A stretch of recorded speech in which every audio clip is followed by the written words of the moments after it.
For most Americans, the story begins in 1979 with the Iranian Revolution and the hostage crisis. A group of revolutionary university students took over the American embassy in Tehran and held 52 diplomats hostage for 444 days.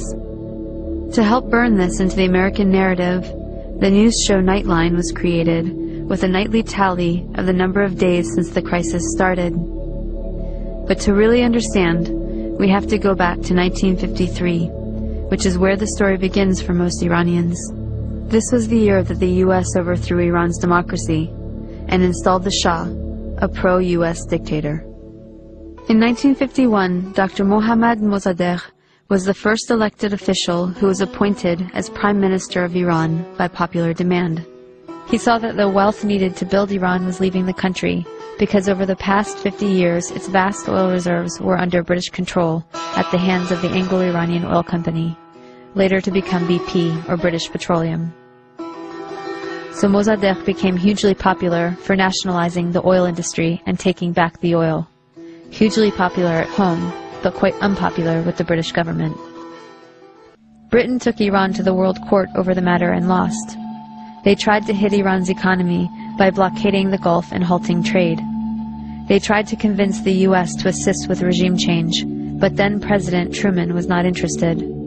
However, when U.S. President Eisenhower took office in 1953, Britain was able to persuade him under the Cold War pretext that Mossadegh relied on Iran's Communist Party for power. The newly formed CIA was sent to engineer a coup, codenamed Operation Ajax. Iran's monarch, the Shah, returned to power. He had previously been weakened by the new parliament, a short democratic experiment designed to limit his powers. After 1953, he returned fully backed by UK and US power, and the oil was soon flowing under control of Britain, America, the Netherlands, and France. The Shah became increasingly arrogant, opulent, and autocratic over his 25-year rule. He instilled fear in the population with a secret police known as Savak, created by the American CIA and Israeli Mossad, that tortured and imprisoned those who dared to dissent. He crushed all political opposition. Troops were sent to massacre demonstrators. He pushed a white revolution to modernize and westernize the country, giving women the right to vote and other reforms. But ultimately, he served the elites and created a huge economic gap for the poor masses.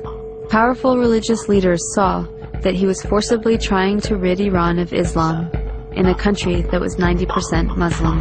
One of the Shah's leading critics, Ayatollah Ruhollah Khomeini, was arrested and imprisoned for 18 months. After his release in 1964, Khomeini was sent into exile for 14 years.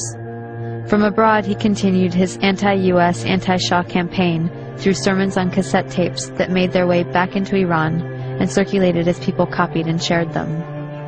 By the end of the 1970s, things had gotten so bad that major protests and the violence that followed were becoming a regular occurrence. The Shah declared martial law and banned demonstrations. This resulted in a huge protest and a general strike that shut down the economy.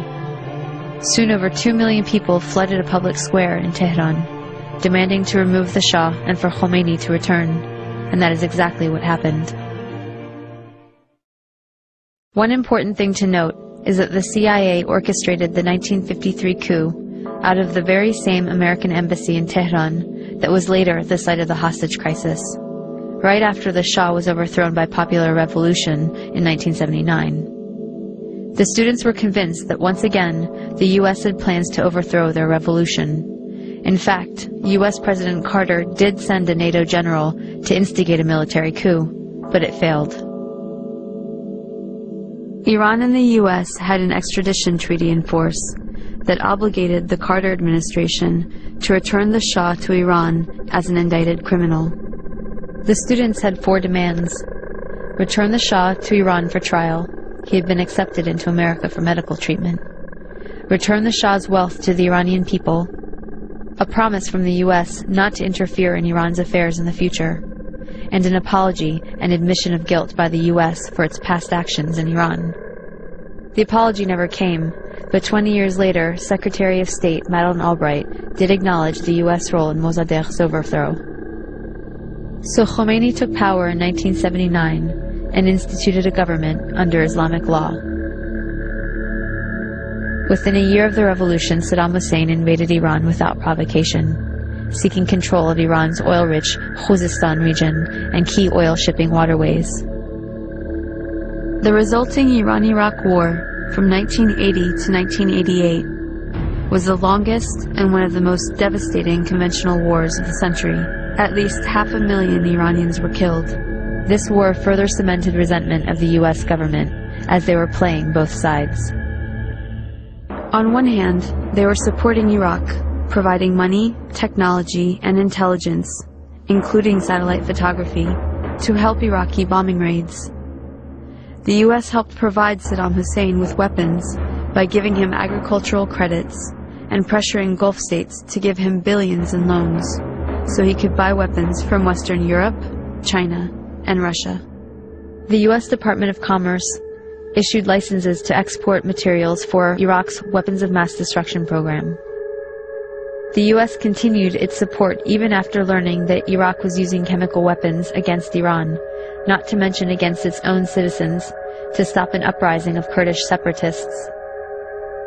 But the imperialist tradition also called for maintaining regional balance of power. So the U.S. also armed Iran, not letting any one regional power get secure enough to dominate or to ally with its neighbors to challenge U.S. hegemony. In this case, it came in the form of the Iran-Contra scandal. U.S. President Reagan needed money to fund an unjustified war against Nicaragua, but was forbidden to do so by Congress. So U.S. arms were illegally sold to Iran through Israel and South Africa, and the proceeds went to the Nicaraguan Contras.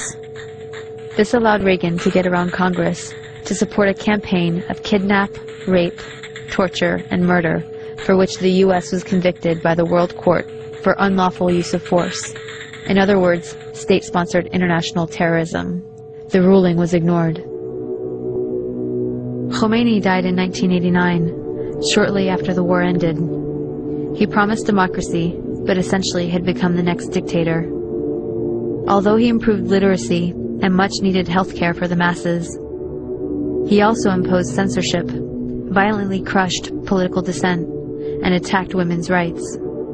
Instead of the Savak, the people now had the Revolutionary Guard to fear. Since then, Iran has been an oppressive theocracy. Khomeini was replaced by Khamenei, who remains supreme leader to this day. As a test of fairness, we might imagine that Iran invaded and occupied Canada and Mexico, and had aircraft carriers sitting in the Caribbean. Imagine then if Iran had the power to label the U.S. the axis of evil, and cut us off from the rest of the world, and then threaten to attack us if we didn't stop generating nuclear power. What if Iran had overthrown the U.S. government 50 years ago and installed a dictator friendly to Iranian interests, who kept it in power for 25 years? At that point, imagine that Christian fundamentalists, who currently represent about a third of the U.S., took power and began ruling under church law, followed by an unprovoked invasion by Canada, supported by Iran and ignored by the UN, in which it nearly destroyed the U.S. Would it be possible to imagine Iran as liberators? Would Iran be justified in attacking if the U.S. government helped Christian fundamentalists in Canada to take up resistance? Would it be justified to hate and fear all Christians because of the ones that took and abused power in this context? This is not about good guys and bad guys. Both the American and Iranian governments are working against the interests of the people.